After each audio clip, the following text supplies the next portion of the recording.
besides all the evidence that was released? None. Did you hear about that information that came out today?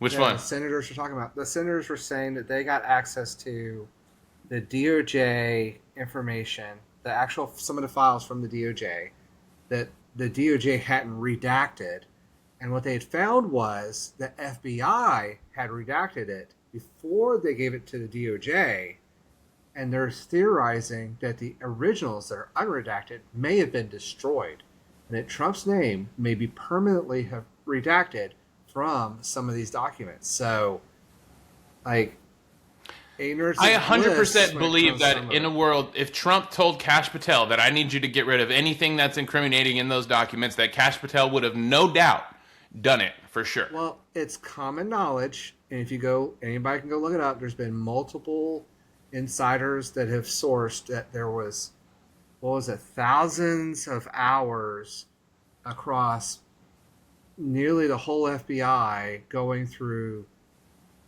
a godly number of documents and redacting them out of, I think the last total I heard was 38,000 times his name was mentioned Yep. in these files. Yep. And Over images 38,000 and times. yeah, where are we? I don't even know what we're up to. 60,000? I don't know what the number is now. I made a clip yesterday that Thousands said of Trump is in the hours. Epstein files more than Jesus is mentioned in the freaking Bible. Well, I like that joke. Why don't we call these the Trumpstein files since his name's in there more than Epstein? I agree.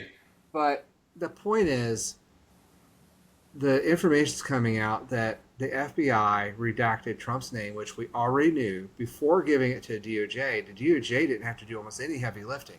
So when Right. Bondi says there's no evidence, what she's really saying is, I haven't seen any evidence, which, let's be honest, she hasn't reviewed. I don't think that woman could read a book, let alone $1,000,000. Plausible deniability, too. Like, if she doesn't Plausible look at the files, deniability. she can't have knowledge of the files.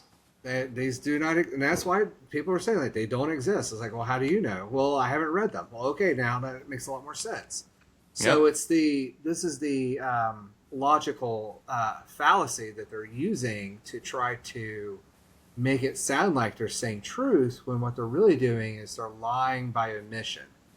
And when she goes, well, there's no proof. Well, in her mind, the FBI redacted everything that was criminal for Trump.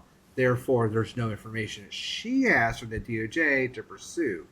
But what everybody's missing is it wasn't just Trump who was redacted. Other people were redacted as well, and they are being protected. But even with all that, once they actually released the files, many people could go in and downloaded all the files, and they began unredacting because the FBI did such a piss poor job of redacting some of the files, and Trump's name is showing up time after time after time.